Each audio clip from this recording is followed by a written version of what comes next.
Coconut oil, the sweet-smelling tropical nectar that's been hailed as a cure-all, from frizzy hair to fungal infections. Slathered, sipped, spooned, or swirled into smoothies, this oil has been at the center of natural wellness hype for years. And among its more persistent myths is one that continues to glisten under the summer sun, that coconut oil can double as sunscreen. Yes, somewhere between the paleo recipes and Pinterest boards, people got the idea that a few dabs of coconut oil could protect their skin from UV damage, like nature's version of SPF 50. Let's get one thing clear before you grab your beach towel and your Tupperware of unrefined virgin coconut oil. This is not just a myth, it's a sunburn waiting to happen. First, the good news. Coconut oil is a solid moisturizer. It contains a high percentage of saturated fats, especially lauric acid, which helps trap moisture in the skin barrier and gives it that smooth, glossy finish that makes you look slightly dewy and very Instagrammable. It also has antimicrobial properties, particularly effective against fungi, bacteria, and certain viruses. That's why it's often used for treating minor cuts, athlete's foot, or even diaper rash. It can reduce transepidermal water loss, making it a decent candidate for dry or eczema-prone skin, especially in low-humidity environments.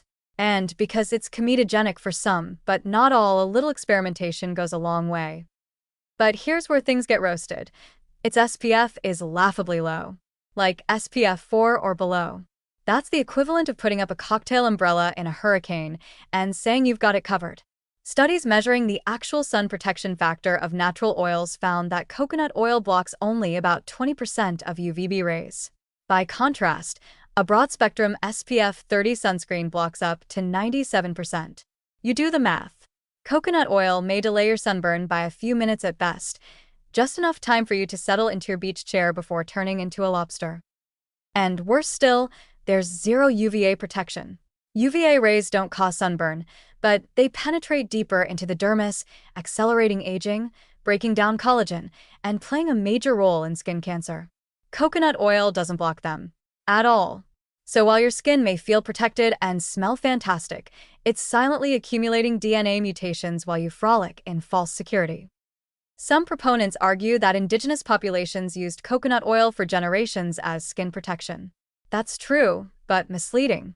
These groups also had more melanin, lived in sync with the sun's rhythms, and spent lifetimes gradually conditioning their skin. They weren't jumping off airplanes from winter in Boston straight into a Tahitian sunbake with nothing but a jar of Trader Joe's organic virgin oil. Context matters. What's more, using coconut oil in place of sunscreen can give you a false sense of protection, which is arguably worse than wearing nothing at all. At least if you forget sunscreen, you know you're at risk. But if you grease yourself up like a rotisserie chicken and lie there thinking you're protected, you're basically marinating your skin in free radicals and regret.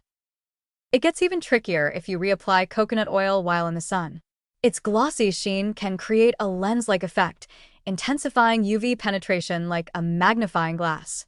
In essence, coconut oil might not just fail to protect, it might actually make things worse by encouraging deeper UV damage while keeping the skin deceptively moisturized. That said, let's not throw the coconut out with the sunscreen. Coconut oil does have legitimate skin benefits when used correctly, just not as a UV shield. After sun exposure, it can soothe dry or flaky skin. It's great in nighttime moisturizing routines, post-shower hydration, and even for mild skin infections or inflammation. Just use it indoors or, at the very least, under a layer of actual SPF. And if you're dead set on natural sun protection, other plant-based oils like red raspberry seed oil or carrot seed oil have been investigated for modest SPF properties, but even those should never replace regulated sunscreen. Better still, mineral sunscreens with zinc oxide or titanium dioxide offer broad-spectrum protection and are often paired with clean, natural formulations that won't leave you smelling like a tropical dessert. So the verdict? Coconut oil is a fantastic moisturizer and a decent antimicrobial agent. It can soften cuticles, soothe skin irritation, and leave you smelling like a beach vacation, but it is absolutely not a sunscreen. It's skincare, not skin armor. Believing otherwise is like going into battle with a smoothie, nutritious, perhaps, but you're going to lose. Bottom line, love coconut oil for what it is, not for what wellness blogs told you it could be. Use it for dry elbows, cracked heels, maybe a hair mask if you're feeling bold. Just don't use it to fight the sun. Unless your goal is to end up as a cautionary tale with a golden tan today and sunspots tomorrow.